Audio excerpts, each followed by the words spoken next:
Welcome and thank you all for coming. My task in these evenings is to frame the debate. And in this particular case, I want to start by quoting George W. Bush, who often proclaimed that Islam is a religion of peace. It's one of the few things he said with which President Obama is in full agreement. And it is doubtless true that the vast majority of Muslims around the world live peacefully and do not condone violent acts. Their secular concerns are dominant, making a living, raising families, educating their children. Their religion provides spiritual comfort, a source of meaning, even transcendence to their lives. On the other hand, just today, the New York Times reported that Faisal Shahzad, the Times Square bomber, said in court prior to sentencing, quote, "Brace yourselves, because the war with Muslims has just begun."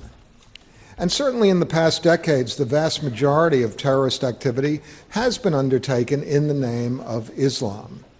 In some respects, Islamism resembles the totalitarian movements of the first half of the 20th century, the ruthless use of violence in pursuit of ideology and power by Hitler, Stalin, Mao. Just as most of their victims were their own people, most victims of Islamist terror have indeed been Muslims. But history is replete with examples of violent minorities who have held sway over peace-loving majorities. Perhaps the relevant question for this evening is what the majority of Muslims believe. But perhaps it is whether Islam, viewed as an ideological force, is in direct opposition to Western interests and Western values. Should we respect Islam as a religion of peace, or should we accept Samuel Huntington's view that we are engaged in a clash of civilizations? Or might this be a false dichotomy? Can we honor our own traditions of pluralism and free exercise of religion and tolerance, and accept that for the vast majority of Muslims it is indeed a religion of peace, without compromising our ability to defend ourselves and our values against the ruthless few that wish us harm?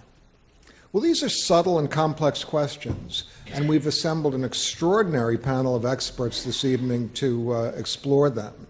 It's now my privilege to turn the evening over to our moderator, John Donvan. But before I do so, I'd like to invite a round of applause to congratulate him on his third Emmy Award.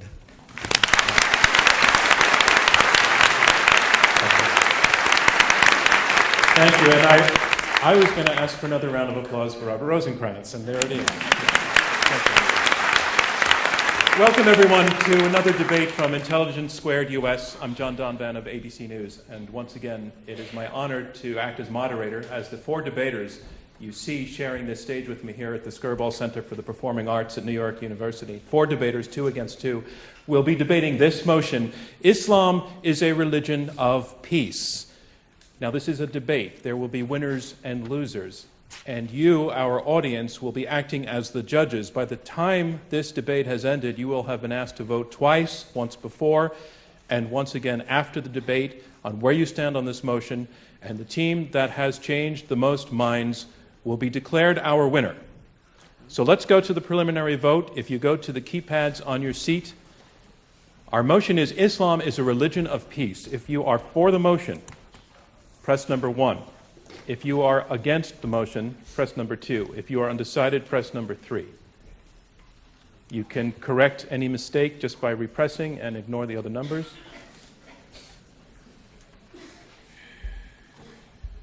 And we will present the results of both votes for you at the end of the evening. And that's how we will know who our winner is. So, opening round, I'm going to put it this way. Round 1 is opening statements by each side, 7 minutes in turn, and I would like to begin by introducing our first speaker for the motion, Islam is a religion of peace. I'd like to introduce Zeba Khan, the only American on our panel and quite possibly the youngest debater ever to take part in an Intelligence Squared US debate. Welcome, Zeba. I know that I first became aware of you when the Washington Post was running a reality game show to name America's next pundit. They had 1,400 entrants, and what place did you come in? They had 4,800 entrants, actually. 4,800. And you came in? I came in second. Second. Well, look where you are now. Ladies and gentlemen, Zeba Khan. Thank you. I want to express my deepest gratitude to Mr. Rosencrantz and the Intelligence Squared Forum for allowing me to speak tonight alongside such well-known and far more distinguished co-panelists. This is particularly an honor for me because, let's be honest, I haven't written a book. I'm not a regular on national TV or radio. What I have is my story. I am a Muslim American woman born and raised in Toledo, Ohio, by two very loving Indian Muslim parents. My sister, brother, and I were raised in a middle-class American home. We went to mosque on Sundays, attended Sunday school classes, and prayed the community prayer with our community of Pakistanis, Lebanese, and Syrian Muslims. When I was in high school, our mosque president was a woman who did not wear a headscarf. And it may come as a surprise to some of you, but for the entirety of my life, men and women have prayed side by side at our mosque, and both can enter the prayer hall using the same door. My parents are both very religious people, but they express their faith in different ways. My father emphasizes the devotional, and he tends to spend his time praying and reciting the Quran, whereas my mother emphasizes a more constructive approach. She uses community service and volunteering to express hers. But what they both share is fundamental Islamic principles. First and foremost, seek knowledge. They urge their children, all three of us, to question, to have critical minds, and to doubt. They wanted us to engage fully with our faith and to question everything. They lived out the Quranic commandment that there is no compulsion in religion, and also that God said in the Quran, "I made you into many tribes so that you might know one another." And as such, they enrolled me and my siblings in a Hebrew day school for 9 years, where we learned Hebrew, read the Torah, and prayed in a synagogue almost every morning. They always wanted us to learn about other faiths, and they always made sure that we knew the difference, though, between Islam and Judaism. But they always made sure we also respected our Jewish sisters and brothers in faith. My story is just one of 1.5 billion stories in some 57 countries. The Muslim population is one of the most diverse and eclectic in the world. We are Sunnis, we're Shias, and even in the Shia tradition, there are Zaydis, Ismailis, Ithna Asharis. There are numerous madhabs or schools of thought and Sufi mystic orders. Like Christians and Jews, Muslims can be observant, non-observant, reformist, humanist, secularist, extremist, mainstream, and there are even some Muslims who consider themselves culturally Muslim but are actually atheist. Now, the motion before you tonight is asking you to determine whether Islam is a religion of peace. And at first blush, that might seem a bit tricky to decide. After all, the Quran and the Hadith have verses in them that point to peace and justice and love. But there are other verses that are about violence against specific people. So how then do we reconcile these seemingly contradictory verses? How then do we decide whether Islam is a religion of peace? The only way to answer that question is to take an honest look at the people who practice the faith and how they interpret it. According to Gallup's groundbreaking study on what 1 billion Muslims think, 93% of Muslims around the world are peaceful mainstream Muslims. 7% are what Gallup terms as politically radicalized. And within that 7%, there's a smaller percent that has succumbed to the use of violence.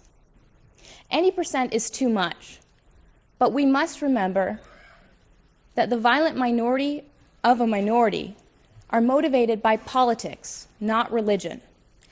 As Gallup concluded, what distinguishes the politically radicalized Muslims from the mainstream Muslims is their politics, not their piety. Robert Pape, a University of Chicago political scientist, further confirmed this in his book Dying to Win, in which he came to the same conclusion, that the actions of terrorists are politically motivated, not through religion. The Tamil Tigers, for example, which are predominantly a Hindu group, used and pioneered the use of suicide bombing, did so for secessionist reasons, not for religious goals. Our opponents would have you believe that there's a take-all, no-winners clash between Islam and the West, and that Muslims who try to balance their Western values and Islam arrive at a state of cognitive dissonance and are left either mute or crazy by this internal struggle. That description doesn't resonate for me, or for my family, or for my friends, or for my community, because those two aspects of our identity were never in conflict with each other and were never introduced to us as in conflict with each other. I didn't realize that there were people out there who wondered whether Muslims like me existed or could exist until after 9/11. Let me be clear. There are some horrifically violent criminals out there who twist our faith to justify their hate and their violence. But I'm here to tell you they don't speak for Islam. Mohammed Hamdani, a first responder who died on 9/11, speaks for Islam. Hassan Askari, a Brooklyn Muslim who stepped in on the subway and saved a complete stranger who was being physically attacked because he was Jewish, he speaks for Islam. Zainab Sulby, through her organization Women for Women International, has assisted over 250,000 women across the world. She speaks for Islam. And the entire Muslim community of India, who, when the authorities asked them to take the militants who attacked Mumbai in 2008, said resoundingly and collectively, no, we will not let the terrorists be buried with us. The media and those who profit from the narrative of Islam versus the West are never going to tell you my story or the stories of these Muslims who constitute the vast majority of Muslims around the world. But just because you may not hear us, it doesn't mean we're not speaking out. And just because you may not see us on TV, it doesn't mean we don't exist. If you vote against the motion, I would argue you're voting against the moderate voices of mainstream Islam and telling the terrorists that you agree with their version. I urge you to vote for the motion. Thank you. Thank you, Zayda Khan. Our motion is Islam is a religion of peace. You have heard the opening statement in support of this motion. Now to speak first against the motion that Islam is a religion of peace, I'd like to introduce Ayaan Hirsi Ali, a very, very well-known dissident, born in Somalia, fled to the Netherlands where she was a member of the parliament, the Dutch parliament. Now she's in the United States, once again on a case of asylum because, Ayaan?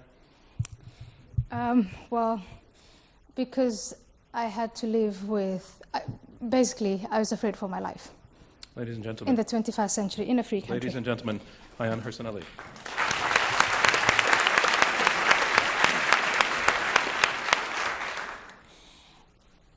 Ladies and gentlemen, I'm surprised by the motion itself. When I first had it, it reminded me of the academic question, how many angels can dance on the head of a pin? And I'd think, well, if you do the salsa or the cha-cha, not many. Why are we not having a motion on, is Christianity a religion of peace? Is Judaism a religion of peace, etc.? Because those would be academic motions. Unfortunately, the motion, Islam is a religion of peace, is not academic. I respect and admire Ziba Khan, and I want to acknowledge the fact that you indeed are a demonstration of the assimilation of a Muslim individual, a Muslim woman, into Western society, into an American society, that you come from a middle-class family that was very eclectic and respected pluralism. I respect that very much, and I admire you for it, and I think you are an example to others. However, I disagree with you that you represent Islam or that you speak for Islam. The problem that is inherent in Islam from the time of its foundation up to this moment is who speaks for Islam. And I'll get to that later on. Is it Ziba Khan or is it Faisal Shahzad, who was also a middle-class man, went to business school, married an American woman, had 2 children, lived just like you, like many of you. And yet he made a different choice based on a combination of piety and politics. And that's what Islam is. And before I go on, let me define the key terms of the motion. First, religion. The most common definition of religion you will find is the universal quest of humans in search of the sacred or the holy. That search is expressed intellectually, it's expressed in practice, it is expressed in fellowship. And you look at a religion like Islam, on an intellectual level, it was expressed by the founder of Islam as a demolition of all other gods. Polytheism had to end, and all humanity had to be united under one God. From those of you who are familiar with history, and I think a crowd like this is, you know that no monotheistic religion can be a religion of peace. No monotheistic religion is a religion of peace. And definitely not Islam. Monotheistic religions know periods, lengthy periods of peace, but they also know lengthy periods of war. In terms of practice, yes, in Islam, you practice charity, you go to Hajj, you pray, all of that. But in terms of practice, there's also the expression, there's the concept of jihad. And I find it a pity that Ziba Khan did not mention that concept, which is central to Islam's conquests and Islam's success. The founder of Islam, Muhammad, in his lifetime, conducted 65 campaigns of war that were all successful. And that militaristic history of Islam is well documented. Just go Google it. And if you don't find it on Google, go to all those former empires that were conquered. The combination of a history of empire, of conquest, also leaves a legacy behind. And that legacy is the thrusting together of people of different ethnicities, languages, etc. So even if that empire declines, the likelihood of conflict, of war, is probable, it's high, especially where there is a fault line. That's where Samuel Huntington had a point. That history of militarism, combined with the legacy of empire, those 2 points alone belie the motion tonight that Islam is a religion of peace. But that's not all. When empires decline, those who are defeated, and the Muslim empire declined, those who are defeated sometimes find themselves in a state of victimhood. That state of victimhood is exploited by the leadership or those self-appointed leaders of Islam. And what do you see? You see a number of people, and I concede it's a minority, who believe that Islam is under siege. A mentality of victimhood tells those who are conquered, who are vanquished, that the problem was caused by external powers, not by us, and that systematic denial within Islam after the 19th century to blame only outsiders, exempt Islam from blame, from the explanation, what went wrong. Yes, it was external. Yes, Muslims were humiliated. Yes, they were conquered. Yes, they were colonized. But how much was also because of the flaws of Islam? And that takes me to the point of absolutism. When the West went into its scientific revolution, why wasn't it Muslims? Muslims were the first scientists, arithmetic, logic, etc. They were great. Why didn't they get into that scientific revolution? Why were they left behind? Was it only because of external factors, or were there internal flaws? That combination of a status of victimhood and the absolutism, the demand that you can never revise or reflect on the Quran, that you can never, ever refute what Muhammad said, you can only follow his example. That absolutism, combined with that status of victimhood, is also enlarges the likelihood of conflict. And those two combined, like the other two factors, Ayaan belie... Hirsi, your time is up. Thank you. That belies the motion. I'll keep my last two factors for the time I have remaining. Thank you.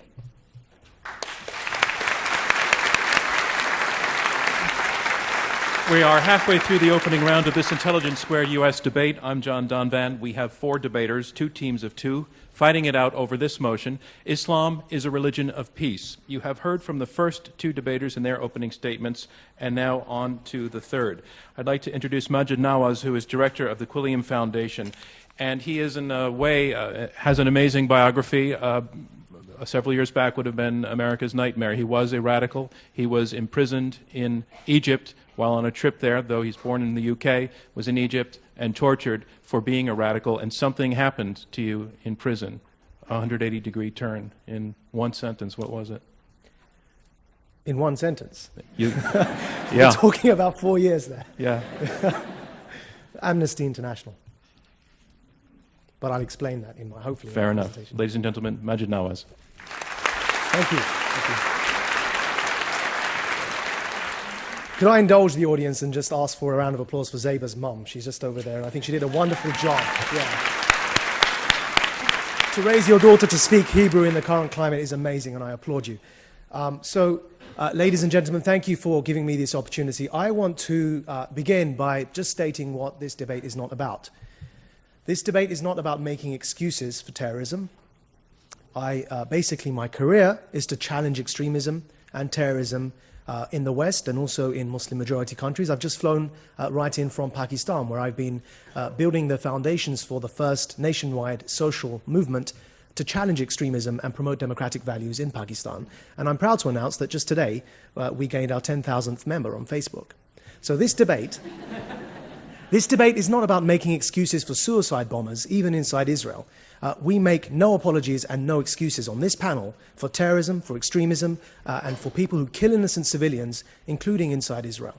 This debate acknowledges, we on our panel, Zeba and myself, acknowledge that Muslims do need to speak out against extremism and to challenge it, and more Muslims need to do that more actively. We acknowledge that Muslims bear a responsibility in reclaiming their faith from those, the minority, who have hijacked Islam and who have captured the public imagination in their definition of Islam. We acknowledge that, and I am, in my own person, a manifestation of that effort, as is Zeba in the way she was raised. So we acknowledge that as well.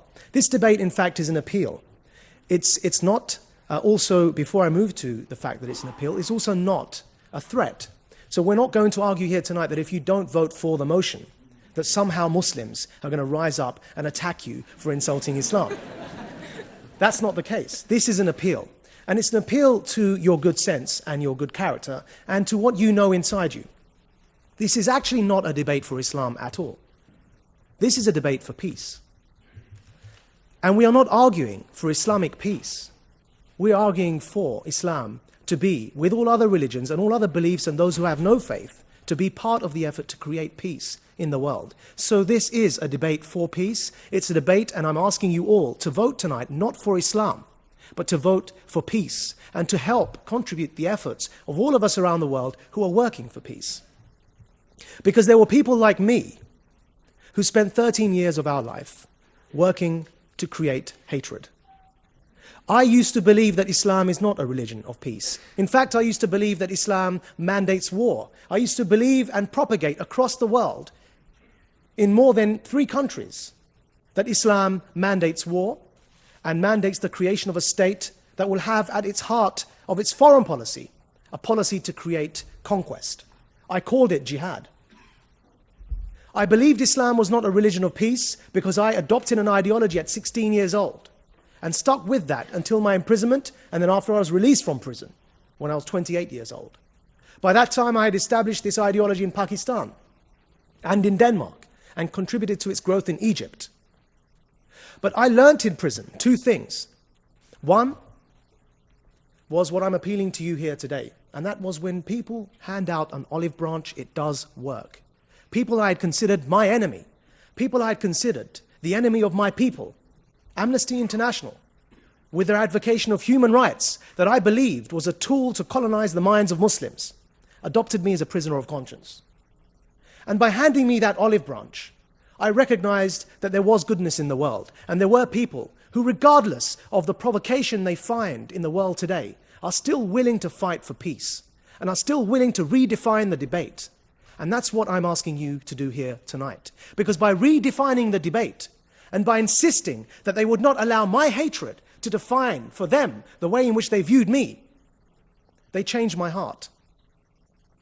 I went on and took that message forward and helped establish the world's first counter-extremism think tank in the West, then went into Pakistan to help establish the first nationwide counter-extremism movement in Pakistan. And as I said, we have 10,000 supporters before we've even launched of Muslims from Pakistan who are helping us to redefine the debate, who are not allowing the minority of extremists to hijack Islam, to monopolize its definition, and then define for us all that this should be a world of war, not just Islam as a religion of war, but as you heard from our co-panelist here on the other side, all religions should be religions of war in their minds. Whether that's because they want to fight or because they're not believers in religions and they wish to challenge religion from that basis. And so I make an appeal to all of you tonight to help us redefine this debate. And the second thing that happened to me in prison that helped me change my mind was that I had the opportunity, I won't say good fortune because it wasn't really that, but the opportunity to mix with some of the leading founding jihadists of the world inside an Egyptian prison, ironically built by the British. And what I learned was that I had been extremely arrogant. I had suffered from the failure that I saw here tonight in my respected colleague's presentation. I had failed to contextualize history. And when I was this young and angry 24-year-old who, yes, had grievances, who'd been stabbed at multiple times growing up on the streets of Essex, who had been falsely arrested on a number of occasions because of racial profiling, I was a very angry young man. But I went to men in prison who had been in prison since I was 3 years old, and then I met them at 24. And they had abandoned their previous terrorist ideology, and I had the arrogance to try and convince them that they had sold out, that they didn't understand that true Islam was a religion of war.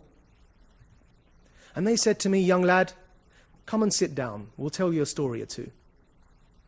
And over the course of the 4 years, after having learnt Arabic, after having memorized half of the Quran, after having studied the theology, though myself not being too much of a religious man, I came to the conclusion that Islam had been hijacked and abused and politicized by something that I now refer to as Islamism, the modern ideology, that owes more to post-World War I European fascism than it does to the traditions of Islam. And these former jihadists, among them the assassins of Egypt's former president, Anwar Sadat, who was killed in 1981, they had come to the same conclusions. And so I appeal to all of you as my time runs out, there's much more to say, to vote to help us all to redefine this motion, to redefine this world, because only by refusing to accept the paradigms that we find imposed upon us, can we refute change. And that's exactly how the civil rights movement in America tackled this issue when they were faced with such situations in the past. Thank you for your patience and thank you for your time. Our motion is Islam is a religion of peace. And now to speak against the motion, Douglas Murray. He's a best-selling author and founder and director of the Center for Social Cohesion, also a citizen of the United Kingdom, a member of the Church of England. Until recently, you said that your study of the Quran, you said this in print, made you an atheist. That's right. I said Muhammad made me an atheist. The publisher said at the time, that's a pretty provocative headline. I said, well, get somebody to do the next one. She said, I could find a Catholic who could say Muhammad made me a Catholic. I said, how about trying to make it a 3-part article and get a third one, somebody saying Muhammad made me a Jew? And that one would be the trouble. Douglas Murray, ladies and gentlemen. Well, thank you. Well, thank you. It's a great pleasure to be here tonight. I'm sorry to make this panel rather Brit-centric after my colleague Majid. This isn't an attempt by us to have a British takeover of the old colony or anything like that. But I was coming earlier from my own fallen empire, referring back to my friend and colleague Ayan's comments earlier, and I was reading the paper, as I'm sure all of you were doing earlier today. Majid finished his comments by talking about the importance of changing paradigms. I'm not sure this is about paradigms. I think it's about facts. Here are some facts in my newspaper earlier. The Times Square bomber, of course, a man just up the road from here who tried to kill thousands of people. Only, by the way, didn't manage it because he set the 24-hour timing device to 7 a.m. instead of 7 p.m. 1900 hours was what it was meant to be.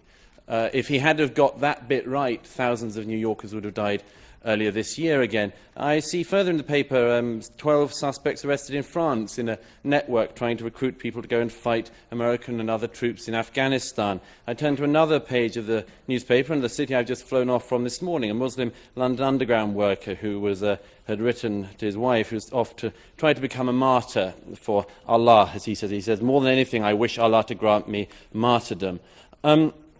Ladies and gentlemen, we have to look at facts. We should also just quickly, if I may, refer something to the wording of tonight's debate. Ayan's already mentioned this, but I mean, let me put it this way. You're I'm sure, a liberal-minded New York audience, or at least I hope you are. We'll see. But I imagine that if the motion we had here tonight was Christianity is a religion of peace, we get to the Q&A, perhaps even before, and somebody would say, if the other side were arguing for that, somebody would say, what about the Crusades? What about that? And then there'd be some other clever clogs who'd say, what about that Florida pastor the other week? That was a nasty business. That's Christianity for you. If we'd had tonight, Judaism is a religion of peace, the other side were trying to argue that. Sure as anything. There'd be people popping up in the hall tonight saying, oh, there's this bit in one of the Old Testament books, really, really bad. All sorts of massacres going on. Why don't you talk about that? There might even be people trying to say that, that the argument that Judaism was a religion of peace couldn't be argued because people would say, look at what Israel is doing, and isn't that a direct response, and so on. So let's not have a debate about Islam and whether or not Islam is a religion of peace without talking about the facts to do with Islam. It's an absurd situation we're in, where nothing that anyone does whilst being Muslim is any responsibility of Islam's. Yet anything anyone does whilst being a Christian or a Jew is responsibility of all Christians, all Jews. Let's make this as straightforward as I can. Take the categorization that eminent scholars like Bernard Lewis, Ibn Waraq have made. Let's say Islam is a very, very complex thing. And the best way I can do this in the very short time I have is say you have 3 Islams. Islam 1, 2, and 3. Islam 1, the Quran and the life of Muhammad and the Hadith. Islam 2, the tradition of the Sharia. Islam 3, what Muslims do now. The first of those things, Islam, the Quran, and so on, is bad. It is bad. There is a lot of violence in it. And what's worse, the peaceful verses are superseded by the violent verses. The violent verses also, sadly, are more numerous in number. Then you've got the life of Muhammad. Again, a bad man. A very bad man, it has to be said. Not a great role model, if you look at it. Takes child brides, abuses a small girl, multiple wives, himself a warrior, himself a war criminal, himself beheads Jews. This, I would have thought, would be a signal of not great peacefulness. Then you've got the tradition of the Sharia. Again, not great peacefulness. Still, no schools of Sharia that people in this hall would want to submit to. And thirdly, what Muslims do now. Thankfully, there is some hope in that one. Because most Muslims, thank goodness, I almost said thank God, but old habits die hard. Most Muslims don't do what those texts say because they exercise their judgment as moral beings without having to refer to defunct holy books. Now look, I wish that Zebra and Majid were the spokespeople of Islam. It would be lovely, although in Majid's case it would have taken rather too long if everyone had to go for 14 years preaching the downfall of America and then said, no, not so much. But we are where we are. Anyhow, I wish they spoke for Islam. It would be great. But the fact is that tonight, the organisers of this debate asked a number of clerics. None of them would show. Specifically, they wouldn't show and debate against Ayan Hirsi Ali.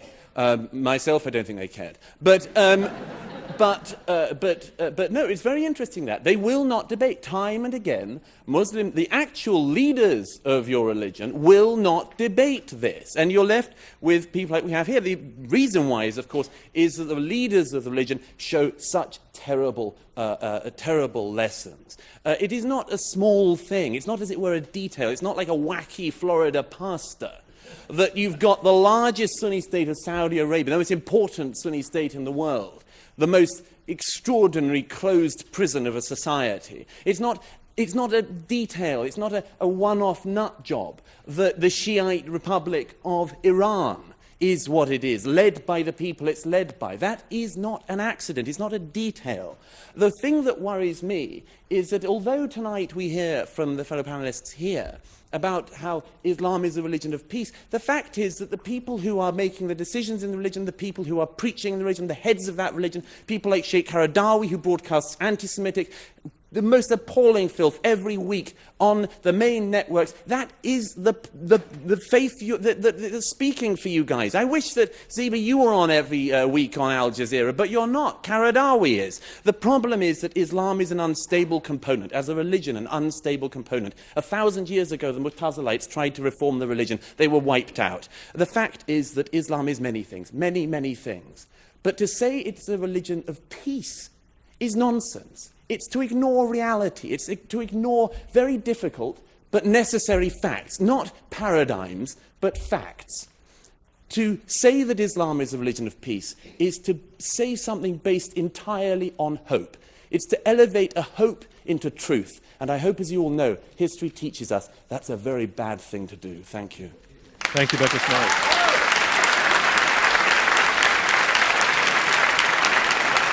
And that concludes round one of this Intelligence Squared U.S. debate. And here's where we are. We have heard opening statements. We're going to move into round two. Remember how you voted in the beginning. We're going to move into round two, in which the debaters address one another directly. They will be taking questions from me and then questions from you in the audience. So I just want to state where we are. This is an Intelligence Squared U.S. debate. I'm John Donvan of ABC News. We have two teams of debaters arguing out this motion. Islam is a religion of peace. The side arguing for the motion, Zeba Khan and Majid Nawaz, have been make the argument that the extremists do not define Islam. Take away the extremists and you have a religion of peace. The side arguing against, Ayaan Hirsi Ali and Douglas Murray, argue it's not about extremists, it's inherent. It's inherent in the tradition, it's inherent in the scripture, and it's inherent in the history. And to the question of the notion, Ayaan Hirsi Ali, of this not just being about extremists, you concede that there are extremists, but that's, you say, not the problem. What about your opponents? What about your parents? What about Muslims you know who do not adhere to a violent form of religion? Are they, if there's something about the faith themselves, are they embracing spiritually something that is morally an illusion? Well, my parents and people like my respectful opponents here are ignoring the basic tenets of their religion. When Muhammad, the founder of the religion, called out to all Muslims, and that's how he won most of his wars, by saying, I have been ordered, and all believing men have been ordered to attack and kill and maim anyone unless they testify, unless all men testify to the fact that Allah is the one and only, Muhammad is his messenger. My father disobeys that. Majid Nawaz tried to obey that first and then stopped obeying it. But the fact that that scripture is there and that history of militarism is there belies the notion that Islam is a religion of peace. The point I want to make is Islam is a religion, when you take the scripture, that can be employed to wage war, and Islam as a civilization has known periods of peace, but you cannot, if you pay attention to that history, pay attention to the evidence, continue to say that Islam is a religion of peace. No monotheistic religion is a religion of peace. No monotheistic religion is only a religion of war. It is both. But in Islam, and that's why we are debating it in the 21st century, there are more occurrences of violence and war and strife and subjection of women than there are in other religions. And my point, our point is, let's not deny it, because by denying it, we don't solve the problem. Let's admit it, and then as intelligent people, take it from there. What is to blame on external factors? Let me What go is to your, to let me blame go to your on the opponent, Majid inside? Nawaz, who was an extremist, now an anti-extremist. Majid, respond. So, forgive me for the assumption, Ayan. It's a pleasure to be on the panel with you, by the way, but forgive me for the assumption, but do you speak Arabic? Have you studied Arabic grammar? And I'm asking for a purpose which, if you do give me the chance to explain, I will. But first of all, just let me ask you that question. I don't speak it as well as you do. And I want I to know, don't know where the question is going before I give a full answer to that. You If you want me to quote the Quran, I will. You may be surprised that I don't know if I speak well or not, but the reason I'm asking is that you just quoted a hadith of the Prophet, and you actually really did exaggerate what he said. And I'll quote to you the exact hadith in Arabic and then translate it. Now, what you quoted was, well, the hadith is, أُمِرْتُ أَنْ أُقَاتِلَ النَّاسَ 191 to حَتَّى 193. Wait, أُمِرْتُ أَنْ أُقَاتِلَ النَّاسَ حَتَّى يَشْهَدُوا أَنْ لَا إِلَهَ إِلَّا اللَّهِ. Now, what you quoted and in the translation was kill and maim, and he went on and explained. Now, actually, uqatil means to fight. Now, I'm not saying that that's a good hadith. What I'm saying is when we're translating, let's try and be accurate. And that brings me to the point. And that is that I've just thought of a word to describe this, and it's just come to me, so thank you, because I'm going to use it forever onwards. And that word is suspended intelligence. There's a tendency when discussing Islam to suspend the tools that we have learnt and studied, that you have studied as well, that we use to analyze every other piece of scripture and literature in the world. And that is that we recognize that texts do not speak for themselves. We recognize that when we interpret scriptures and texts and books and poetry, that they are contextualized, that we have methodologies to approach them. When we're reading Shakespeare, when we're reading anything, we recognize that there's a way to interpret text, and there are schools of thought and differences over how to approach texts. Now, if we contextualize Martin Luther and say the Reformation was a good thing, despite the fact that he said, kill and slay the peasants, wherever you find them, when they followed Thomas Munzer, when he was calling for not just breaking away from the papal authority, but also for rebelling against the monarchies and the dictators that they found themselves in. Martin Luther sided with the tyrants against Munzer and said, kill the peasants wherever you find them. Despite that, I'm prepared to say the Reformation was a good thing. And the reason I'm prepared to say that is that Martin Luther must not be judged by the standards of civilization that we, after an accumulation of thousands of years, have arrived at. He must be judged by the standards of civilization that were around during his time. And that's how society evolves. And we recognize that for every other faith and for every other piece of literature, yet when it comes to Islam, somehow we want to suspend Douglas Murray. what we've learned about Come that on. and quote verbatim Come on a from moment, texts. Majid. Yes, we read things in their context. I mean, you read We do. Chaucer in context. Chaucer doesn't have followers. He doesn't have 1.4 billion people who believe every... Sorry, or I meant, quoted or are meant Martin to Luther, believe, not Chaucer, or are that meant is. to believe everything that I says. suppose Hang on, Martin Luther does have followers, If doesn't you he? allowed me to speak, Yeah. I'd address your Luther point. Yeah. I'll get there, I promise. Right. You don't have followers of Shakespeare who insist on, or are meant to be insist on line by line following everything Shakespeare did and believing everything he wrote. That's because it's literature. Actually, what's happening, Majid, is you've put your finger on the problem. Absolutely. It's not us that isn't applying the rigorous critical faculties. We're applying them to the Quran as we would to any other work of literature. You're not, because you can't. And the final thing on that, What do you mean he can't? What do you mean that he can't? Well, because Majid knows very well that Majid if is a he's... believer. that And if he's believers through- are not allowed to contextualize the Sorry, text. can I true? bring you back to my question? What Wait, about wait, Martin is Luther? that Because point true? if you were, if you if were the allowed point- to just a moment, contextualize, you would say some of the things that Right. Muhammad did is crap. If You would say some of Yeah. the things Majid, is it he did true was that you great. cannot- So you you cannot- contextualize. Is that true? No, it's not true. Now, can I say... What do you that think of as Muhammad many- taking a 6-year-old as a bride? What do you Okay, think of that? I don't think that's a particularly good idea. However, what I would say is that Glad to hear it. there are many, many people We are in progressing. history that have done such a thing. And what we're talking about here is the failure to contextualize actions for the standards of their time. And I'll come back to the point I made, because, Douglas, you didn't address it despite your about protestations to that you do were so. going to. Now, let me just ask you again. Martin Luther was a fundamentalist, Yes. wasn't he? Absolutely. All Christians will let agree me- with you that he was Right. a fundamentalist. Can I now answer Majid's Please. question? Yes. And then I want to bring in Okay. Zeba. If there were currently Lutherans, there are Lutherans around, you meet them occasionally in Scandinavia and so on. Very nice, very nice it is. And peaceable guys they are by and large. If, however, there was a large proportion of Lutherans somewhere in Scandinavia that started blowing up non-Lutherans, or no, sorry, let's be absolutely right, started massacring peasants. Do you think that people would say, hang on a minute, let's not criticize Martin Luther, he did that by the standards of his time, we shouldn't criticize his followers all that much, we shouldn't point out what he said and so on. No, we just say, you know, don't go and massacre peasants, full stop. It was rubbish at Douglas, the time, it's rubbish now, it's the same with the Quran. You're missing the point. If you're failing to judge...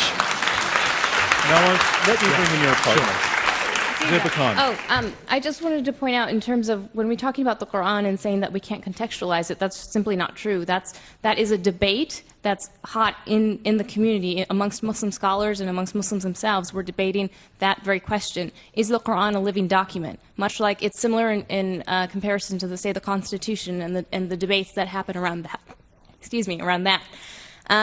The fact is, scholars say that, you know, when you look at the Quranic Arabic, there can be, 2, 3, 4, 5, 6 interpretations for every word. There's only certain things in the Quran that scholars agree are concrete, like the concept of God, afterlife, things like that. But beyond that, there is a wide range of interpretation, which is why there is a history that not many people look at, and that's part of the problem, that nobody's actually looked at the history of debate within Islam about every sort of aspect that can come to mind. I disagree with that. The reason why I disagree with it, it would be more accurate, Ziba, if you said the scholars that you find attractive say that.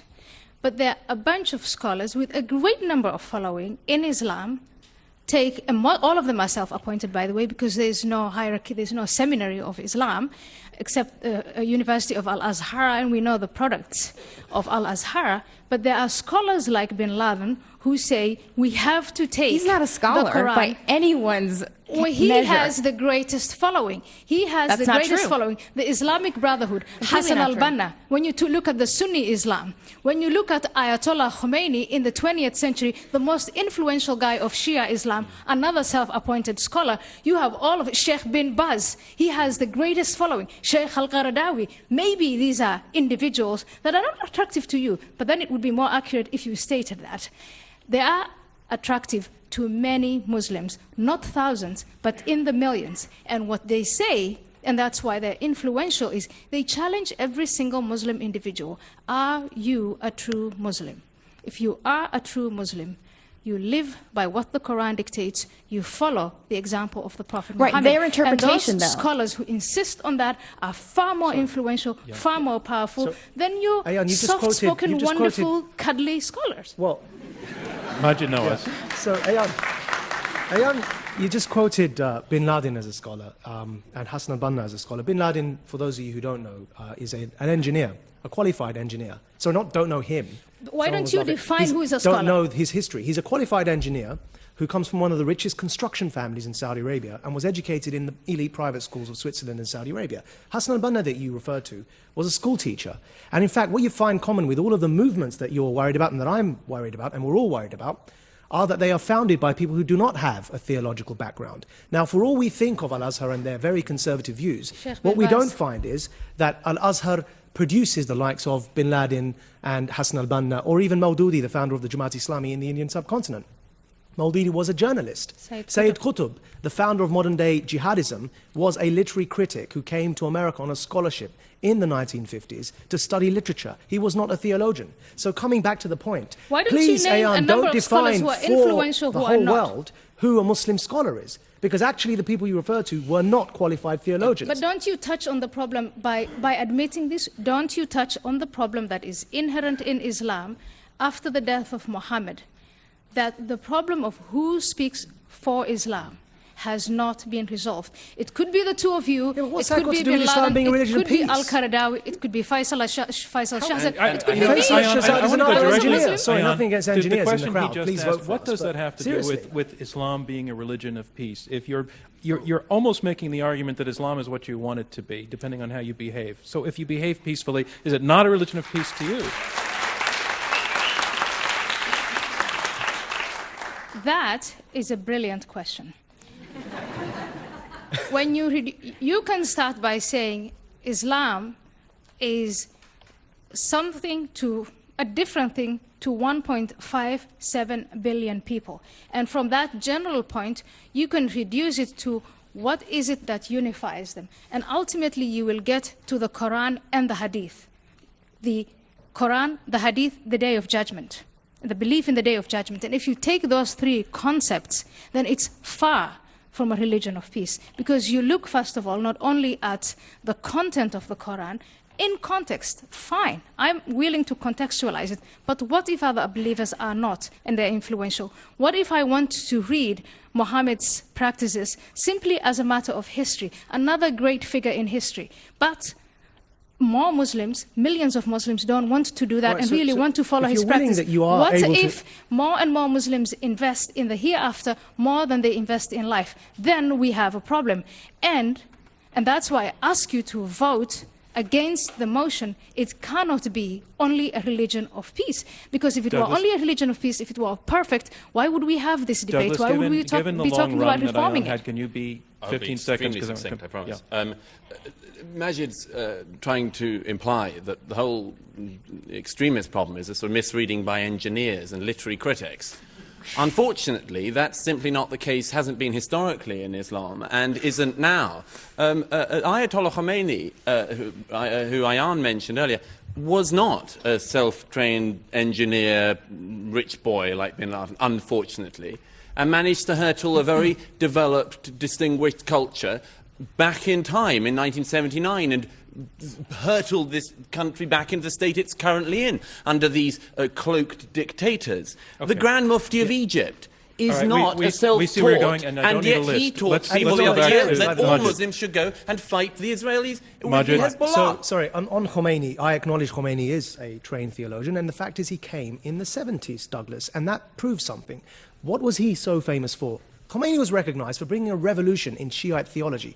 And what was the revolution? Those of you who've studied this will know that the revolution was that up until him, Shiites had been avowedly religiously secular because they believed no one had the right to rule in God's name until the Messiah came, and let them wait for that Messiah until the end of time. Khomeini changed that and turned it on its head. And if that proves something, it proves one thing, and that is it was not consistent with Islamic Shiite tradition. What he did was a very modern revolution, influenced by his studies in Europe and influenced by modern European fascism. He broke from tradition, and that's why it was called a revolution. He was not a continuance of Shiite It's tradition. the fault of the Europeans, in other words. It's external. No one's saying it's Remember the come victim on, status. no, seriously, It's All right, not I want internal. to Let's not bring get- Zeba. let's go Zeba, back. I want to ask you something about reforms for Islam. Does Islam need reform?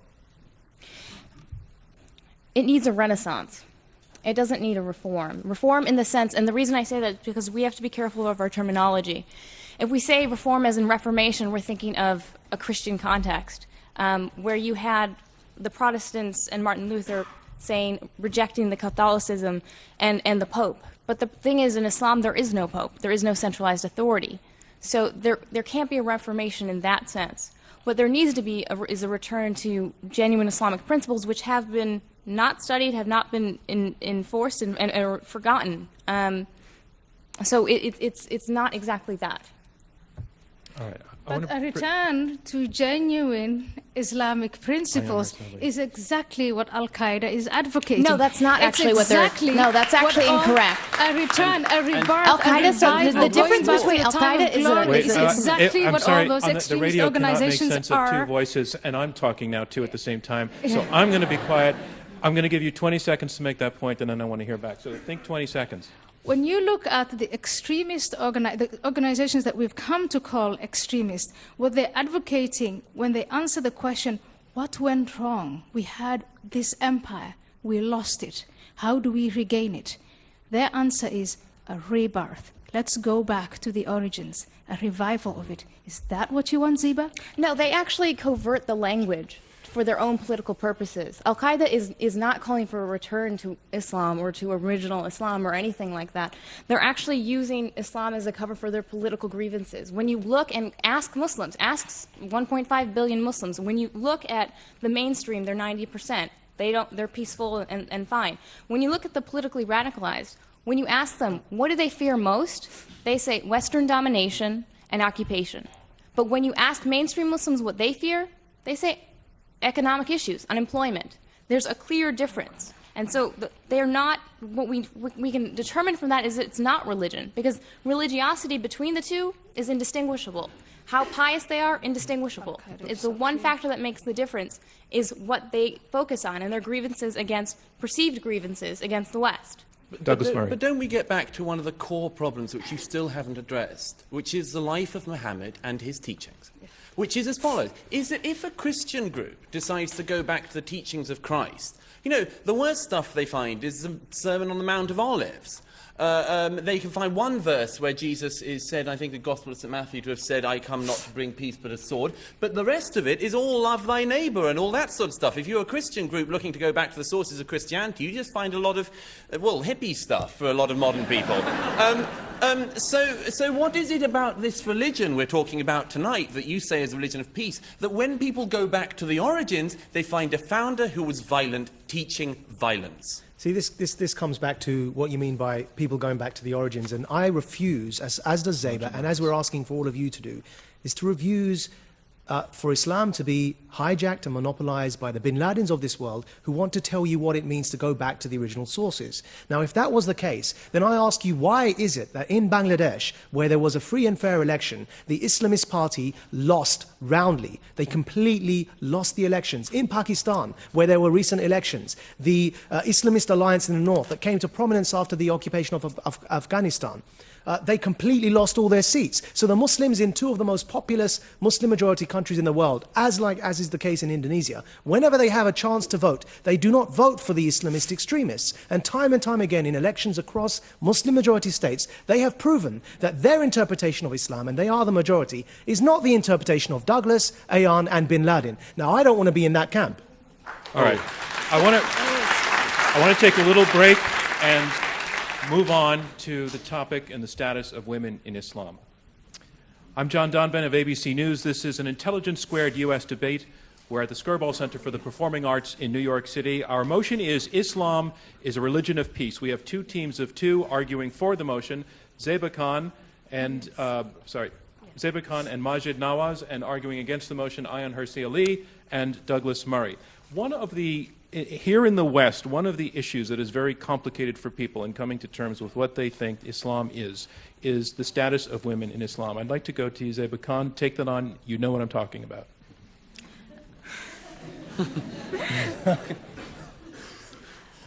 The perception is that for a lot of people out looking at the Muslim world and Muslim majority countries is that Muslim women are somehow, they aren't, they're subjugated, that they don't, to a point where they are intimidated to ask for their rights and to demand them. But that's not the case. I mean, when you look across Muslim majority countries, if you look at Iran, for example, where there's zero gender gap in education, by the way, men and women enjoy the same amount of education.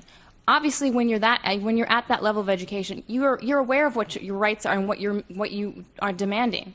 And so, you know, in Iran and places like that, they are demanding their rights. They are pushing for them. In places like Afghanistan or Pakistan, where the gender gap is larger, that gap obviously needs to be filled.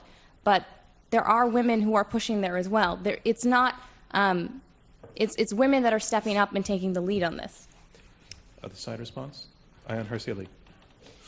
Well, when I try to define Islam as a religion there is expression. What you find in the Quran is expression after expression, verse after verse, and also in the Hadith that women are subordinate to men, that they have a guardian, they need to have a guardian. Their testimony is worth half of that of men. They can only inherit half of what their brother inherits. When it comes to sexual offenses, women are the ones who get, in reality, where Sharia is implemented, and that is not only the practical side of Islam, but also the fellowship side of Islam, everywhere where Sharia is implemented. And there are more places in the world today where Sharia as a family law is implemented, where it's not implemented on a political level, but in all of those places you see a subjugation of women. You see honor killings. You see women who are denied education. If you look on a global level, the levels of illiteracy among women in the Middle East is appalling. That's not something that I'm telling you because I'm, you know, whatever. I misunderstand Islam, but that is report after report. And the latest one is the United Nations UNDP Human Development Report that was first published in 2002, and that was again published in 2003, 2004. And if you follow these reports, this is empirics. This is not something that I'm imagining. The situation of women in the Middle East, in Muslim countries, is dire. And the principles that underlie it and the practices are Islamic. It's Sharia law in action. And the appalling, the nightmare is women who have fled those countries, who are now in the West, American citizens, European citizens, are subjected to parts of Sharia law. And Ziba, I think that denying that kind of, not just as a matter of debate, but I then try to question, where does your solidarity lie as a woman who grew up in a free country, a free woman, and as vocal as you are, shouldn't you be more solidar with them? I am. Ziba Khan. I am.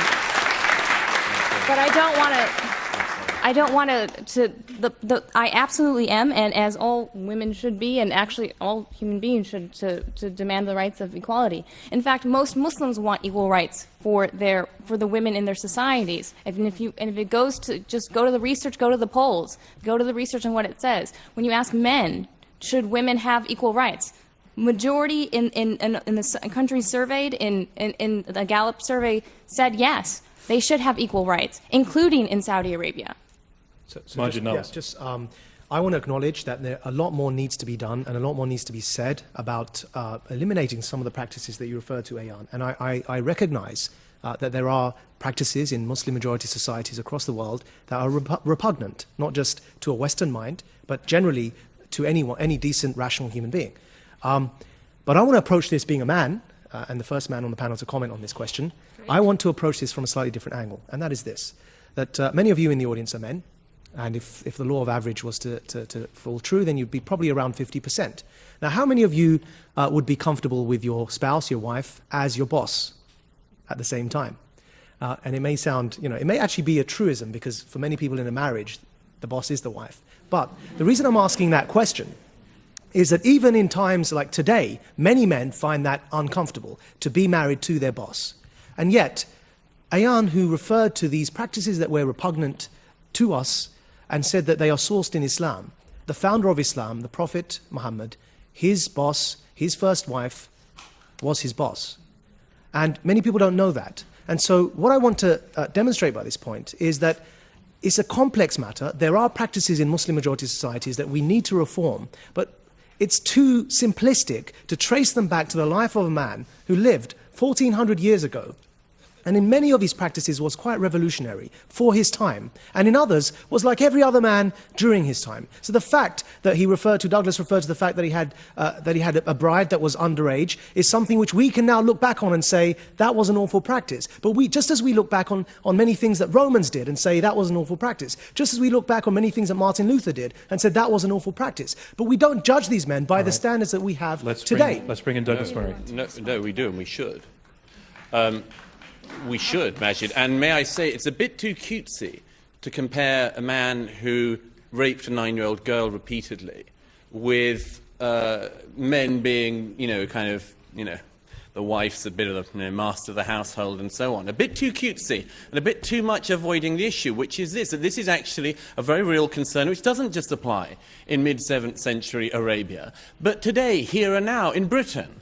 In my own country, we now have, thanks to an arbitration act put into a law in the 1990s, whereby people can have civil disputes arbitrated under laws that they can decide on, that we now have Sharia courts in Great Britain.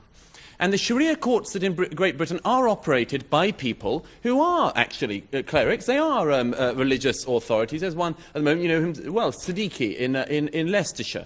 Now this man runs a set of Sharia courts. A couple of years ago, it turned out that we found out a little bit about the sort of thing he was deciding. And sadly, again, it's not reformist stuff, because when you go back to the Sharia, people take the lessons from it and they make judgments like the following: 6 women who had gone to the Sharia courts because they were being physically physically abused by their husbands. They were persuaded to drop the cases because this should be a matter between a Muslim woman and her Muslim husband and the Sharia court. This should not be a matter for the police in Great Britain in 2008. That stinks. What's more, there was in another case, a local Muslim man died. His will was arbitrated by Sharia because that was what happens now in 21st century Britain. And the arbitration of this man's will gave half the inheritance to the daughters as to the sons of the man, because that's what you have in the Quran. But so it's all very well to say Majid just that it's something actually said that he agrees with you that this stuff needs to change. But the point is that when you look at the courts that are doing this, when you look at the religious authorities, when you look at the clerics, the judgments they're making, those are the kinds of judgments. I wish that Majid would get some clerics on his side who could set up rival Sharia courts that didn't decide that women were second-class citizens. But sadly, at the moment, that is the case. So, Douglas, actually, the irony was, that, as you know well, that the person who came out most publicly in support of those regrettable Sharia courts in the UK was the Archbishop of Canterbury. And we at Quilliam opposed their creation. And actually, many Muslims in Britain do oppose their creation because it raises the question. Islam has never had a clergy. It's never had a pope. And so when you try and institute Sharia courts as law, the question arises, whose Sharia do you follow? Now, that's an internal debate that's going on and raging, and that I'm part of in Pakistan, for example, because there isn't one version of Sharia, and everything you've referred to is bad. We condemn these practices, but the fact is we can't be reductionist, essentialist, simplistic, lack nuance and call it Sharia, because there isn't one Sharia, as you well know, just as there isn't one reading of Shakespeare. All right, I want to move on, and when we come back, we're going to take questions from the audience. All right, so we're going to go to questions from the audience now, and if you raise your hand, what I'll do is take a cluster of questions and then start presenting them to the panel. And I just want to remind you, if you'll get a microphone, please stand up and hold it about 2 fists away from your mouth so that the radio can pick you up.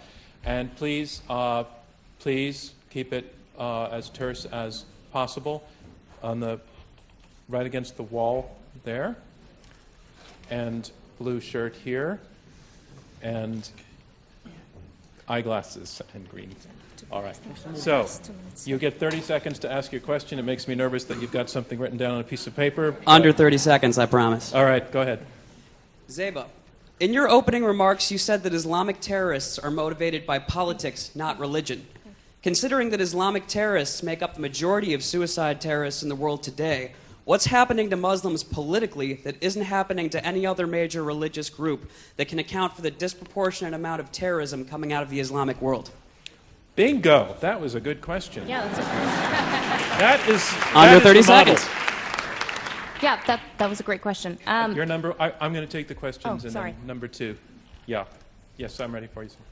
Oh, I'm sorry. There, with the microphone. Yes, you, sir. The question was relatively similar, but I'll make it. This has to do with the Muslim community's reaction to suicide bombings. You stated there's 1.5 billion Muslims, and yet the silence of this community on suicide bombings, the justification, the rationalization, the wiggles from the community, from the religious community, from the Muslim states, Arab states and Muslim states, is something that in the West we find puzzling. How would the panelists react to that? Thank you. And third question?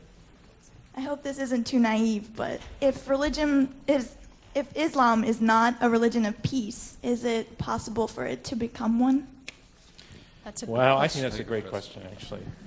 I was trying to get at that with the reform issue, but I just think you put it far more eloquently. So I'm going to take all those questions because I thought they were all good. Zeba, do you want to take the response to the first one? Basically, why the preponderance of terrorism, the questioner is saying, is committed by Muslim extremists. Why are we not seeing that happening from other groups? So what I can't say is, I know that it's a complicated question. And so you have history involved, you have different factors that contribute to the answer. What I can say for sure, just based on looking at the studies that come out, is that the level of religiosity, the level of piety of violence, of terrorists, compared to mainstream Muslims, is virtually, there's no difference. So it's literally, when you ask them how practicing they are, how often do they attend services, things like that, it's literally the same. So that can't be the distinguishing factor. What we do know, as I mentioned earlier, is when you ask them, the one big difference is when you ask them what they fear the most. And they say their perceived idea of Western domination, which is very similar to what we hear from our opposition, a perceived fear of Islamic domination. And so when you compare that to the mainstream, who just want to get a job. Would the other side like to respond to that question as well? Or to the answer that you heard? And if not, we'll move on. Well, I'll move on. Okay. Can I just add something? Sure. No, Sorry. There's also, I think, just to add something, that the preponderance has a lot to do with the spread of a certain ideology that I refer to as Islamism that has arisen in the post-colonial context and that was exported to the Middle East through geopolitics. Now, what happened was that there was a need for a cause to resist against colonialism. And Britain was a secular liberal country. The cause, the ideology that the Arabs adopted who were resisting, initially it was Arab socialism, Baathism, and that morphed into Islamism, which owes much of its origins to Arab socialism. And so what we find is that the spread of this ideology, pretty much like how post-World War I Europe, with the identity crisis that emerged after the Weimar Republic, led to the growth of fascism in Europe, with fascism in Italy, Nazism in Germany, and totalitarian Stalinism in the USSR, we see the same thing playing out post-empire in the Middle East. So what it's related to is the spread of this ideology that has hijacked the minds of many young Muslims. And yes, Muslims need to do more to challenge this ideology. We are trying to convince them of that, but this is a very modern phenomenon. I remind you, Khomeini is a modern phenomenon, and he created a revolution where he flipped Shiite theology on its head, as are the others. Bin Laden, Sayyid Qutb, they are all modern phenomena. Okay, Majid, you have awakened the other side on this topic. Yes, because Should have kept my mouth shut. Ayaan Hirsi Ali. Majid, what you're saying is Islamism is invented by the British. Islamism has nothing to do with Islam. External, external, external. Those poor Muslims who are seduced with the Quran and the activities of Muhammad, their own culture, their own convictions, their own history, they have, they are only the victims. Ideas inspire. Ideas unite. Ideas people bring together. And Muhammad succeeded first and foremost in uniting a disparate Bedouin desert Arab group of people. And they unified and they conquered. And when it worked, it was all Islam. When Muslims were successful, when they conquered lands, it was all great. It was Islam. Now that we're faced with this problem, it's Islamism, and it was created by the British Empire. Well, I just want the other side. I don't think we will ever be able to address this issue if we systematically refuse to acknowledge, and that is what that side of the panel is doing. So let me finish it. Yeah. To systematically refuse to acknowledge the flaws of Islam. I grew up as a Muslim. I left Islam. Why did I do it? Because I couldn't hide away from the blemishes. And I believe we can improve that. I can believe we can inspire young Muslims and the youth bulge. There are millions and millions of young Muslim men under the age of 30. That in itself is a source of violence without it being Muslim. We can inspire them if we can only acknowledge that part of the problem is us, not just the British Empire. I'm not saying it's the fault of the British. If I was going to say that, I would have joined a very successful British law firm. What has Islamism got to do with Islam? I'm saying to you, I would have been a lawyer and I would have got on with my life. I'm taking responsibility for that, and I'm trying to get others to take responsibility for the growth of Islamism within Muslim minds and challenge that. So no one's blaming the British and no one's claiming the second question was on the topic of, and you almost got to it in your last answer, Majid, but the second question was, where is the clear-cut, broad condemnation of terrorism from Muslim leaders? Yeah, so there have been many such fatwas or pronouncements against suicide bombings. In many cases, they're not reported. There does need to be more. However, I'll give you an example of why in some cases there aren't more. Now, recently we at Quilliam publicized a fatwa by Dr. Tahir al-Qadri against terrorism, a no ifs, no buts condemnation of suicide bombing and terrorism that Douglas, always a pleasure to speak with you on the panel, supported. And was quoted in the press as supporting Dr. Tahir al-Qadri's fatwa against terrorism. Now, the reason why there aren't many more such examples, though there are quite a few, is because prior to Dr. Tahir al-Qadri issuing this fatwa, his colleague, who was also from the same way of thinking, was assassinated in Pakistan, was killed by a suicide bomber in a mosque where all the other congregants who were praying were also blown to smithereens because he had the guts to simply give a sermon in that mosque condemning suicide bombings. And so this is why many people are scared, because it takes guts, I tell you, to go into Pakistan and try and challenge these extremists. That's a country that doesn't have much rule of law. It's a country that's struggling against the so-called Pakistani Taliban from taking over a third of their country. And they're fighting that fight on the front lines. And there are those who are brave enough just to give a speech to condemn terrorism, and they're blown to smithereens in their mosque while praying. Majid. And surely they're religious people. They were praying in a mosque, Douglas. You did support that fatwa, though, didn't you? I did. It's the only time I've ever done a book review of a fatwa. I'm sorry to say this, Majid, you seem to have just proved our point. Yes. Am I... Please explain. Is it? I mean, I'm very grateful. It's a very important and very interesting question, why more people don't stand up. I much admire Al-Qadri for that fatwa, as I have other people who have stood up. But the number of times I've spoken to clerics behind closed doors and so on, and you say, why aren't you saying anything? They say, because if I do speak up, I'll be killed. Well, I address you again, ladies and gentlemen, to the motion. No, but... hold on. Sorry. Right, hang on. How on earth does fear of being killed in Pakistan by a minority faction of extremists prove Islam is not a religion of peace? Let me put it this way. Douglas, Then. No, sorry, I've got to... Because really, what you've just said is really quite absurd, and I've got to clarify. It takes one person to kill all of us here. One person in a suicide bombing. Now, if we were scared of saying what we're saying now because of that one person, it doesn't mean all of us love war and hate peace in any way whatsoever. It means we all fear that one person who could walk through that door with a suicide bomb jacket strapped to his chest. If we were That's discussing argument, Quakerism here tonight, does anyone think that when a Quaker said, I'm quite fearful about speaking up against certain things in my faith, come on, this only happens with Islam. There is no other major faith in the world today where it is the case that people are fearful of addressing religion because they're afraid they'll be killed. It's only Islam, and we're saying there's a reason. I'm afraid of being killed by apostates. Yes, and many of you who came here tonight came under unusual circumstances. I'm not in government. I'm not a powerful person. I am a citizen. Just a normal, ordinary person. Can you explain what you mean by unusual circumstances? Unusual circumstances. You went through metal detectors to come to a debate in New York. I mean, talk about Quakerism. That's because it takes one person to get through those metal detectors and blow us up. It doesn't mean the majority of people are terrorists. Let me finish.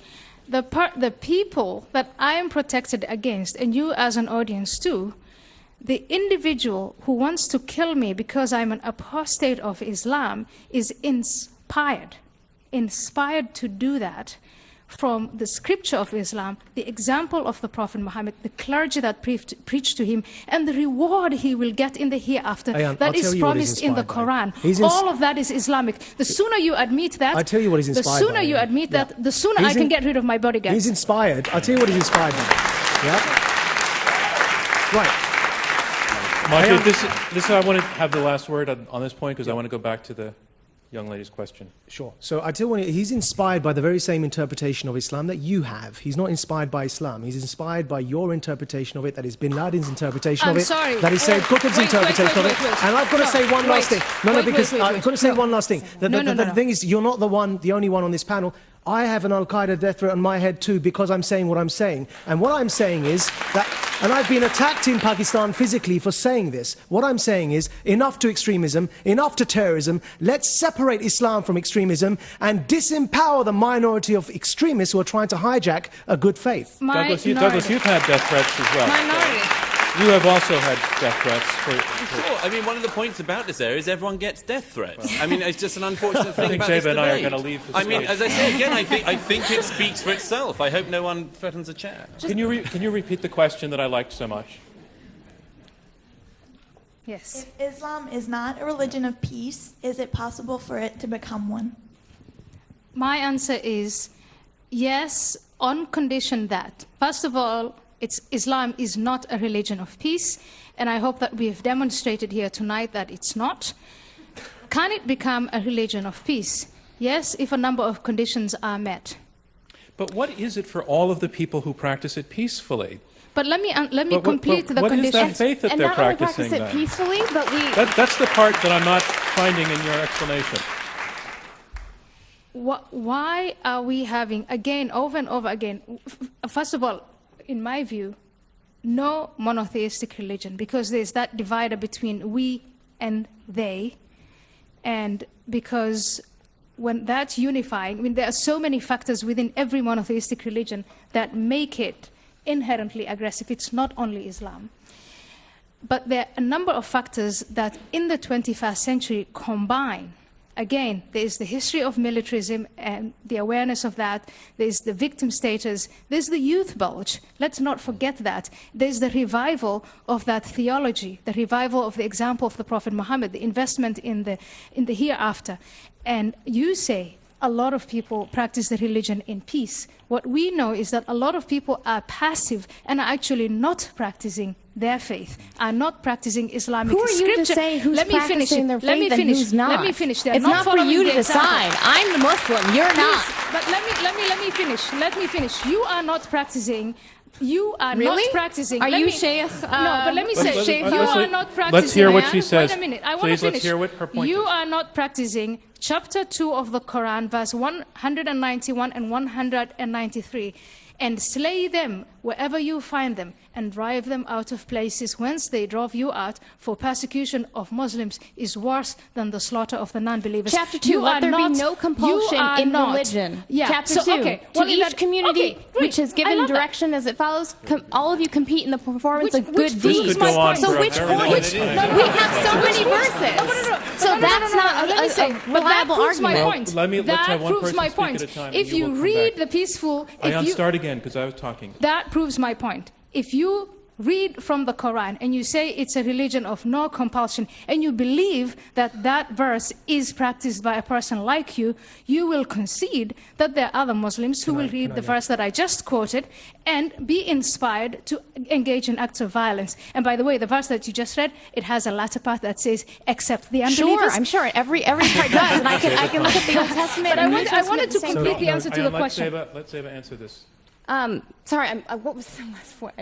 Well, my last point was that it is both. It's not just a religion of peace; it's also a religion of war, and both verses prove Okay, that. but do you want to respond to that, Zeba, or do you want to? I think I'll have to come back. Okay, Douglas. That is an important one. Ayan and I and people who make some of the points we make are often accused of taking bits of the Quran out of context. I think you've just seen a very good example of it from the other side. I'm not saying that that isn't a good verse to live one's life by. One cannot just simply quote the verse about there being no compulsion in religion as And though you it can't doesn't quote have the other ones either a without follow-on. context. It has As a though follow-on. it doesn't So have a do those follow-on. And ones. as Ayan has just showed you, As it does has a those follow-on. ones. So I think this gets back to the very important question the lady halfway back there made, which is whether or not this can be a religion of peace. I believe it can be. And when I said earlier there are three types of Islam I identified, I said the first one, the scriptures, the life of Muhammad and so on, bad. Second one, Sharia, interpretations, bad. But thirdly, the way Muslims live their lives today, in this country and countries like it, that is our source for hope. And the source of hope for that is that they individually use, like many people do religion. I'm not a religious person, Ayan isn't either. But we recognize the fact that people of religious faith have the right to that faith, should practice that faith, should have no fear of practicing that faith. There's no problem with this. But it's a private matter, and one which people come to very strange private arrangements about. And I just wanted to add this, which is that if those people are going to be able to reform that faith into the religion of peace you're talking about, then yes, we would be the first people to encourage them. But if we're going to have that debate, as I hope we've shown tonight, it has to start with honesty. Let's do one more round of It has to start questions. with frankness. Donna, do we have time for one more round? Yeah. So I'm going to do it again. I would love to hear from an audience member who is a member of the Muslim community. Absolutely. Yeah. If you feel like speaking. And not that I'm profiling, but I saw a lot of blonde people raising their hands. And again, I realize it's a complex world. Jihad Jane was That blonde. kind of profiling is allowed. All right, I'm going to take something from the left. Yes, blonde person, you can go. Anybody from the... Yeah, okay, go ahead. And then on the right side, yes, okay. Ma'am, I see you. Yep. So, again, remember that way that great question was phrased? That's how you do it. So, for those in favor of the motion, my question is, what she just read from the Quran. You know, you expressed that you didn't agree with it, and clearly, you know, you're interpreting the religion as you will, and in a very peaceful way, which is great. But do you ignore those parts? How do you react to it? You said there were multiple ways, just like we interpret the Constitution, there are multiple ways to interpret what the Quran is saying. I just want to know exactly how you interpret that chapter she just read to us. Thank you. To that end, I happen to be Roman Catholic, but my wife is Israeli, and my son just went through his bar mitzvah. There was some pretty spicy stuff in Leviticus. Sure. Yeah. Sure. But then I had no Catholicism went through the Reformation and Enlightenment.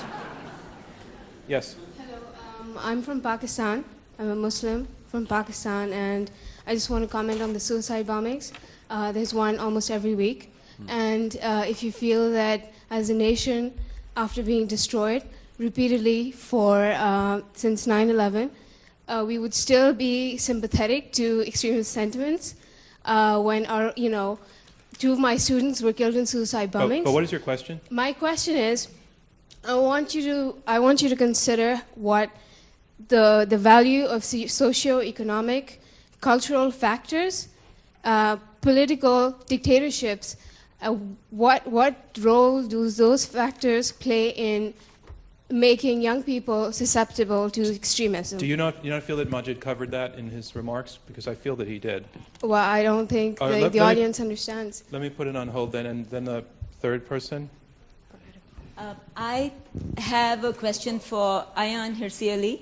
I'm a Muslim woman, and she was referring to the subjugation of women. This has to do with the subjugation of women. I'm from India, and my question is, if women are not educated, in a lot of Muslim countries, that's the problem, that women are not educated. And when they're not educated, they don't know what their rights are. And so they're not going to demand their right. That's the whole point in not educating half the population. But my question to you is, what does that have to do with Islam? Because according to my understanding of the Quran, the first word that was revealed of the Quran to Prophet Muhammad was read. It had to do with education. And the Quran... So can you give me a question in one sentence? I know you can, so go for it. My question is, what does that have to do with Islam? Because the Quran doesn't say that, according to my understanding. The education, it doesn't say educate men, do not educate women. Nowhere in the Quran have I found that. Let's take that last question first, Ayan.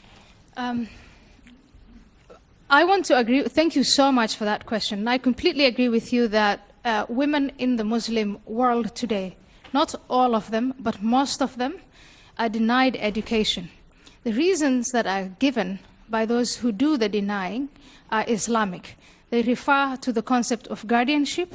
So the guardian has the authority to decide whether he sends a girl to school or not, and for how long she goes to school. The main reason in Muslim countries where girls are sent to school, Muslim communities where girls are sent to school, the main reason for pulling them out at the age of menstruation is the fear, the terror that they might lose their virginity. That modesty, sexual modesty that is demanded of girls, which at first it preceded Islam, it was a tribal Arab culture elevated to religion in Islam, where people find within the Quran that in the Hadith, that insistency on her virginity, on her being a virgin on the night of her wedding, that is one of the main reasons that is given. And if sexual emancipation were to occur within the Muslim world, and I want to challenge a guy like Majid Nawaz to take the forefront as a man by saying that you value a partner, a human being, more than her hymen, that would revolutionize Islam completely. Girls would go to school, they would be independent, they would be able to articulate what their rights are, and more importantly, they could make Islam a religion of peace because they would bring their boys up to be employable, to be educated, and to renounce suicide, killings, and martyrdom. Uneducated mothers are mothers whose children, whose boys, bad guys can take advantage of. We're at the point where normally we move on to our third round. We have these two questions standing out there, and I'm going to extend with everybody's acceptance, a few minutes of this section tonight. Nobody seems to be leaving, and no one's asleep. Majid, if you can be very brief to that, and then I want to get to the last question. To be honest, I value a can of Diet Coke more than a hymen. I mean, really, everything's more valuable to me than a hymen, and especially a woman. So I really don't understand the point of your question there. But allow me to say, however, that every Muslim questioner from the audience today is not a true Muslim, and every one of you may be a Christian is not really a Christian, and any of you may be a Jew is not really a Jew, because I have the absolute monopoly of defining all three of those religions for all of you. And really the passages that, because I'm saying this because of the first question, and that is the passages that were referred to about fight them wherever you see them. Now the thing is really, the founding fathers of this great country who wrote the Constitution believed in slavery and were practicing slavery. Now, does that mean that we're going to define the whole of America and its Constitution by that practice? Or are we going to contextualize that practice and say that when they founded this country, slavery and abolishing slavery was not at the forefront of their minds, but later on it was abolished, and that's an achievement for this country. It's not something that defines this country.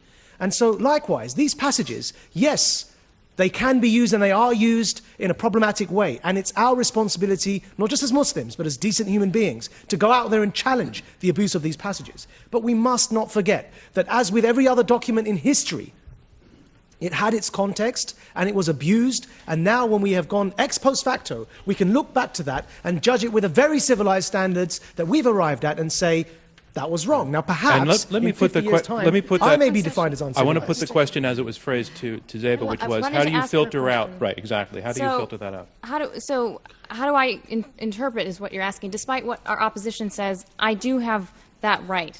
And basically, I look at my faith. I'm sorry, who asked the question? Oh, okay. I look at my faith and the way I was raised with core Islamic principles, which is how my family raised me and that I determined as an adult were correct, which is compassion and tolerance and plurality and strength and diversity, because we are a diverse population. There are as many interpretations of Islam as there are people. And so the other point I want to make to that is that there are clergy and clerics who are who do stress this. I mean, if you look at 2005, at the Iman message, where 200 Muslim scholars from 50 countries stressed a re-emphasis of Islam's core values of compassion, mutual respect, acceptance, freedom of religion.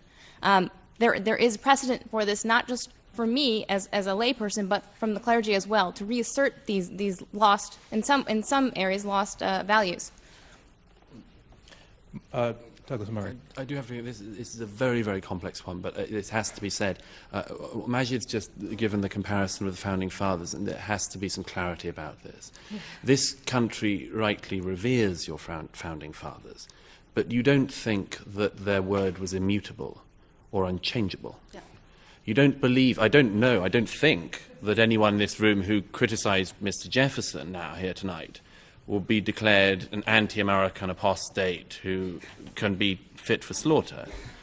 The problem that our opponents have to address, is that in a religion which is based on the idea that the Quran was dictated direct by God to Muhammad, and that therefore if you are criticizing the Quran or throwing out bits or pulling it apart, like most Christians and Jews have come to that stage, but pretty much you pick a mix with your holy scriptures, and it's quite a good, humane way around it. But with Islam, if this is the revealed word of God, revealed, it has to be said, as it was shown again earlier tonight, in a particularly obscure and unreadable dialect, which, if it was meant to be understood by the whole of the world, it's a bad place to start.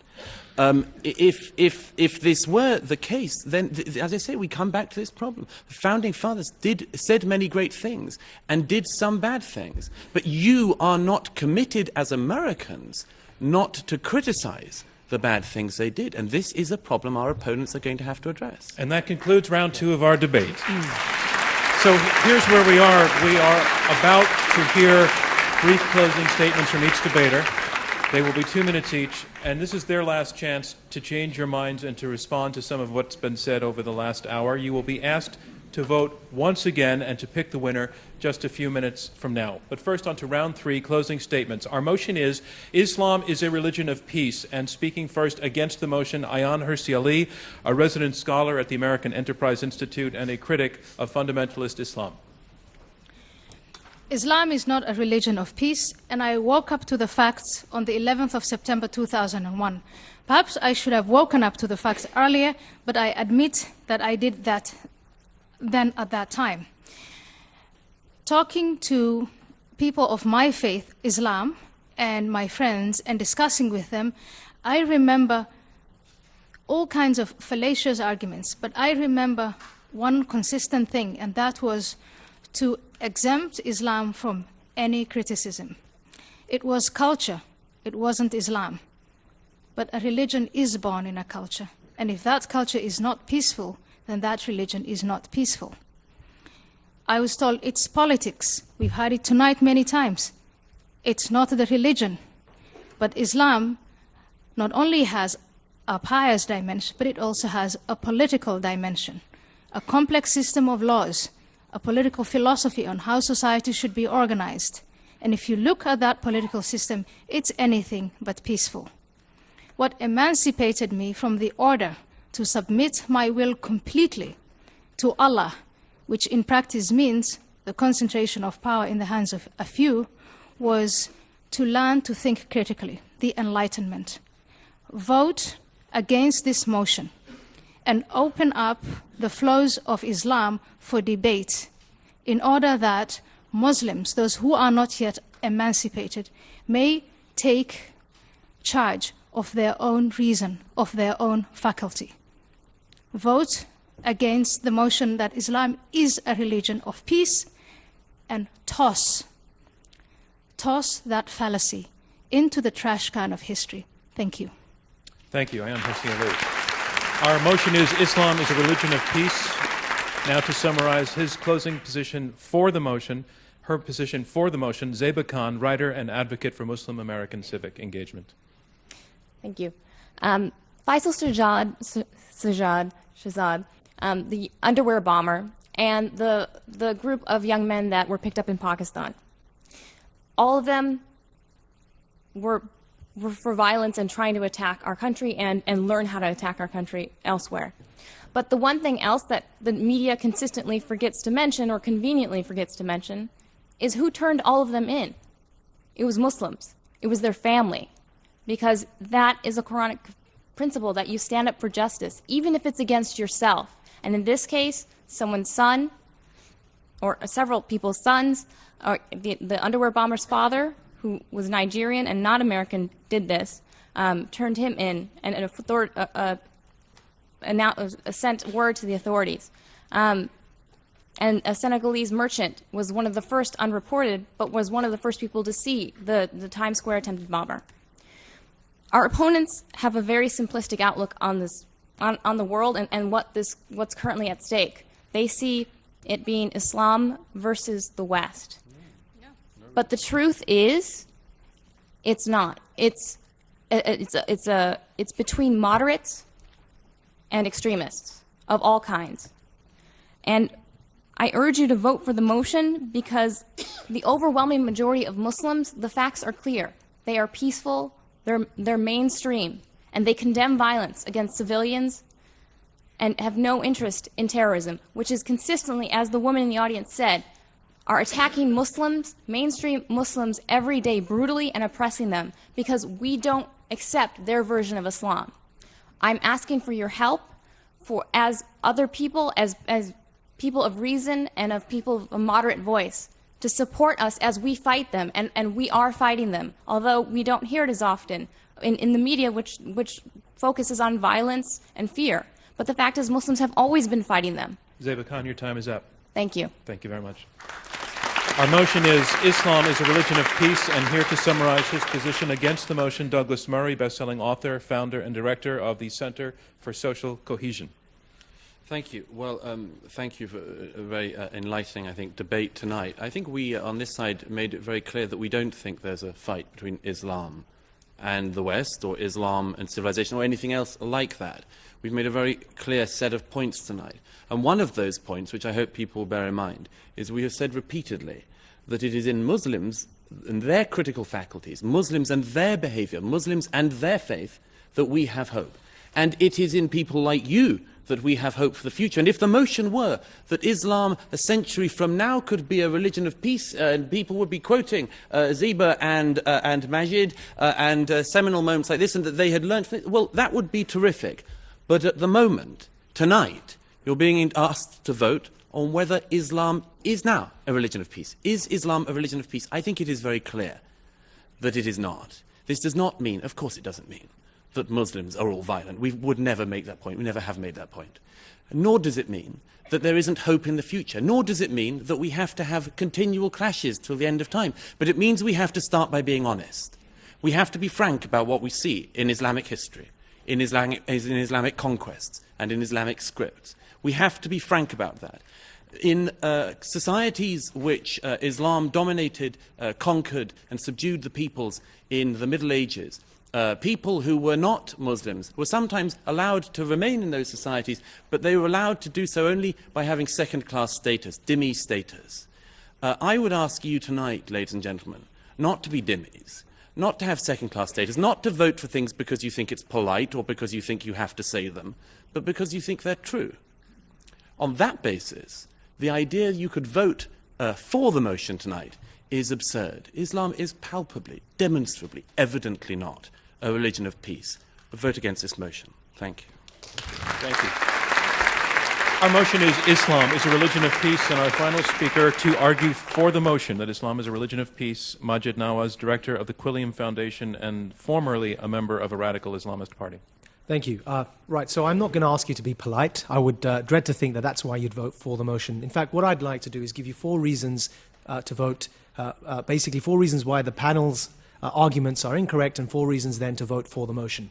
And as for the failure of the panel, I think number 1 is that there's a failure to contextualize. As I've tried to say time and time again, there's a failure to contextualize history and texts and sources, and there's an intellectual suspension that occurs when discussing Islam that simply doesn't occur when discussing the Constitution or any other piece of literature or writing.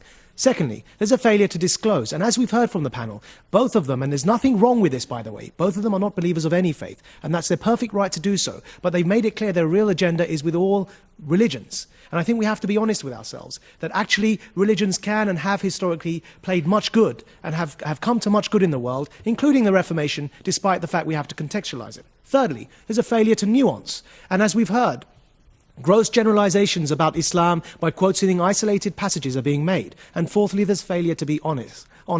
And that honesty is in refusing to recognize that the vast majority of Muslims, where there have been democratic elections, have refused to turn in the extremists, as the examples I cited in Bangladesh and Pakistan.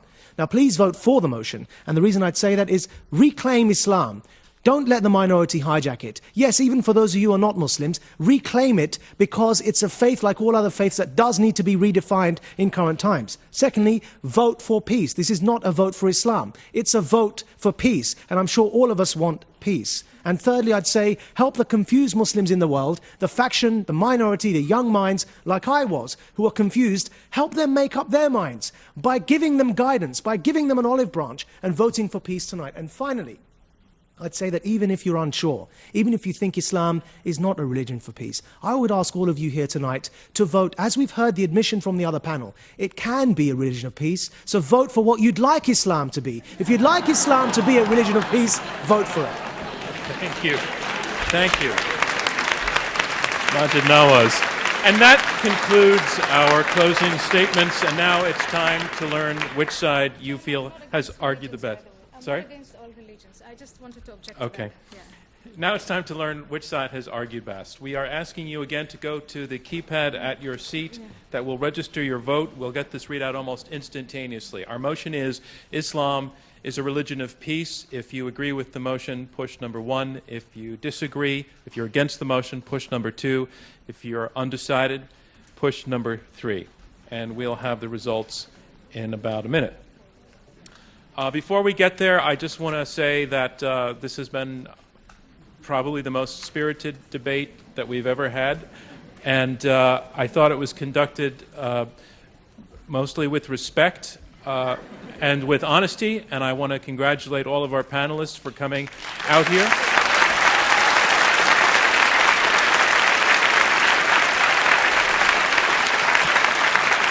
I want to thank you and our audience. The questions were all excellent, including, ma'am, the one that I didn't get to. I apologize, but it was a time issue. But the questions were terrific, and I want to thank all of you for coming through the metal detectors, which were a metaphor, in a way, for the situation that we're in and the reason that we're debating this topic. But you should give yourselves a round of applause for being here and for taking part in this tonight. I want to let you know that our next debate will be on Tuesday, the 26th of October. The motion then is Big Government is Stifling the American Spirit. Panelists for the motion are former Texas Senator and Vice Chairman at UBS Investment Bank Phil Gramm, and Art Laffer, a former Reagan economic advisor who is known as the father of supply-side economics. Against the motion, NYU Stern Business School professor Nouriel Roubini, and Laura Tyson, who is a professor at the Haas School of Business at the University of California in Berkeley and a member of President Obama's Economic Recovery Advisory Board. Individual tickets are still available. You can get them by going to our website and also upstairs at the Skirball box office. Intelligence Squared US is now on Twitter.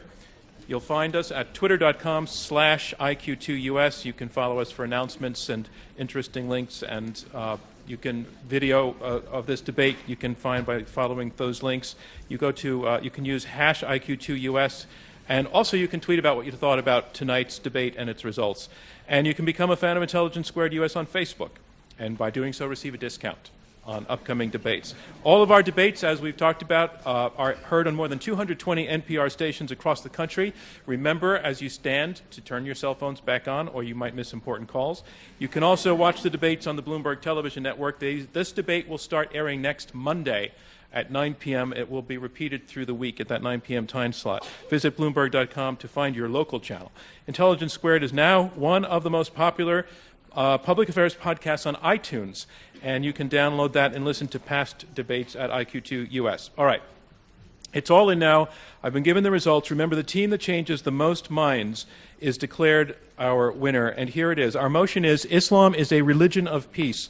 Before the debate, 41% were for the motion, 25% were against, and 34% were undecided. After the debate, 36% are for the motion, 55% against, 9% undecided. The side against the motion wins. Congratulations to them.